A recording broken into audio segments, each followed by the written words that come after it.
Hello everyone. This is the third video of programming in C. र यो भिडियोमा चाहिँ हामी डेटा टाइपको बारे बुझ्न गइरहेछ है त।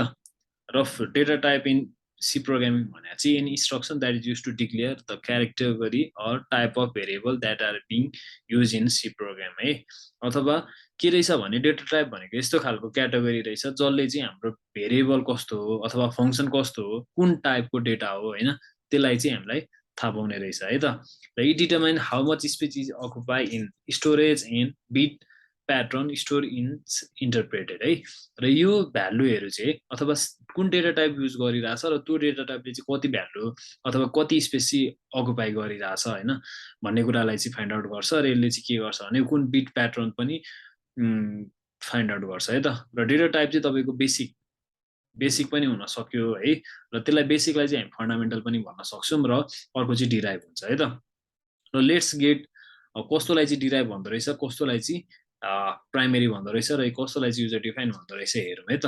सो प्राइमेरी भनेको चाहिँ integer value character value float value र डबल भ्यालुलाई चाहिँ प्राइमेरी डेटा टाइप भन्दो रहेछ भने डिराइभ भनेको चाहिँ एरे पोइन्टर र फङ्सन र त्यस्तै तपाईँको के छ भने युजर डिफाइनमा चाहिँ स्ट्रक्चर युनियन र इनोमरेसन है त यति पर्दो रहेछ।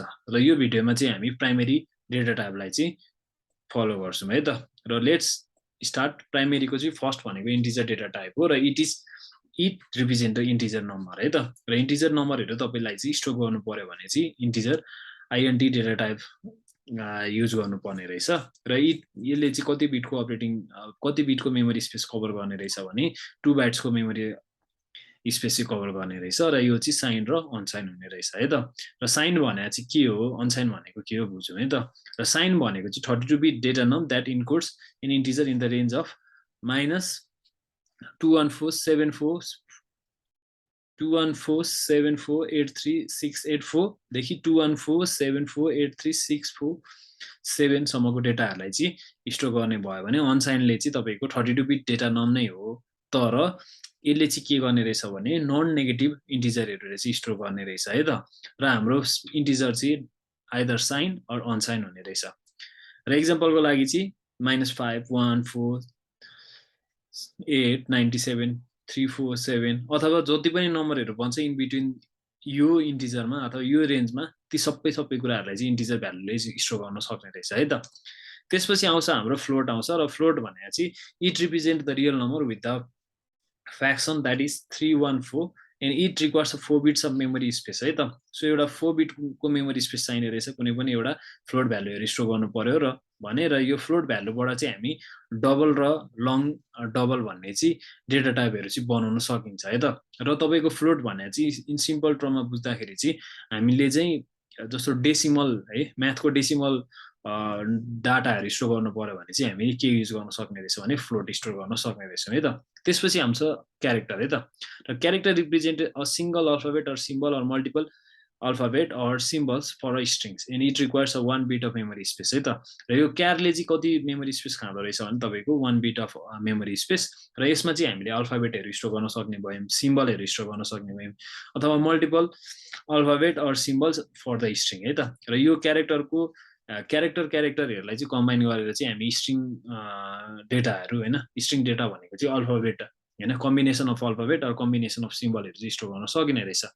र क्यारको इक्जाम्पलको लागि चाहिँ तपाईँको ए भयो फो भयो अर ह्यासट्याग है त। अब हामीले अरू पनि जति पनि नम्बरहरू छन् जस्तो जति पनि कुराहरू छन् जस्तै अल्फाबेटको A to Z small A to Z त्यसपछि अरू सिम्बलहरू चाहिँ हामीले स्टोर गर्न सकिने रहेछ है त क्यारेक्टर डेटा टाइपबाट। त्यसपछि आउँछ डबल है। र अघि हामीले डबल भने चाहिँ इन्टिजरको थ्रुबाट फ्लोट डेटा टाइपको थ्रुबाट चाहिँ हामी डबलहरू बनाउन सक्ने रहेछौँ। र जति कुराहरूलाई चाहिँ हाम्रो यो फ्लोटले अथवा इन्टिजरहरूले स्टोर गर्न सक्दैन त्यति बेला चाहिँ हामी डबल डेटा टाइप युज गर्छौँ है त।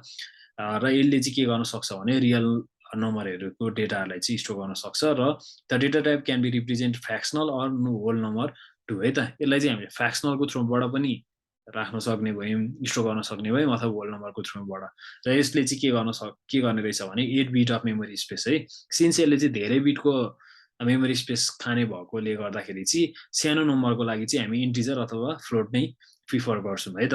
र इक्जाम्पलको लागि चाहिँ इक्जाम्पल अथवा यसको रेन्ज भनेको 2.3e -308 to 2.7 to the power 308 होइन यतिसम्मको डेटाहरूलाई चाहिँ हाम्रो के गर्न सक्छ भने यसले स्टोर गर्न सक्छ र यसले लास्टै ठुलो डेटाहरूलाई चाहिँ स्टोर गर्न सक्छ है त र तपाईँको अर्को आउँछ भोइड भन्ने डेटा टाइप र यो भोइड भन्ने डेटा टाइपलाई चाहिँ हामी नोन भ्यालु है तपाईँले कुनै पनि भ्यालुहरू चाहिँ रिटर्न गर्नु छैन अथवा कुनै पनि भ्यालुलाई चाहिँ तपाईँले पठाउनु छैन भने चाहिँ हामी भोइड भन्ने डेटा टाइप युज गर्छौँ र it is use to return the type of function that do not return a value है सो हाम्रो यस्तो खालको फङ्सन अथवा यस्तो खालको कुरामा चाहिँ यो भोइड भन्ने डेटा टाइप युज हुन्छ जसले चाहिँ के गर्दैन भने जसले चाहिँ तपाईँको कुनै पनि भ्यालुहरूलाई रिटर्न गर्दैन क्या त्यति बेला चाहिँ हामी भोइड भन्ने डेटा टाइप युज गर्छौँ है त र thank you everyone so we will see you in next video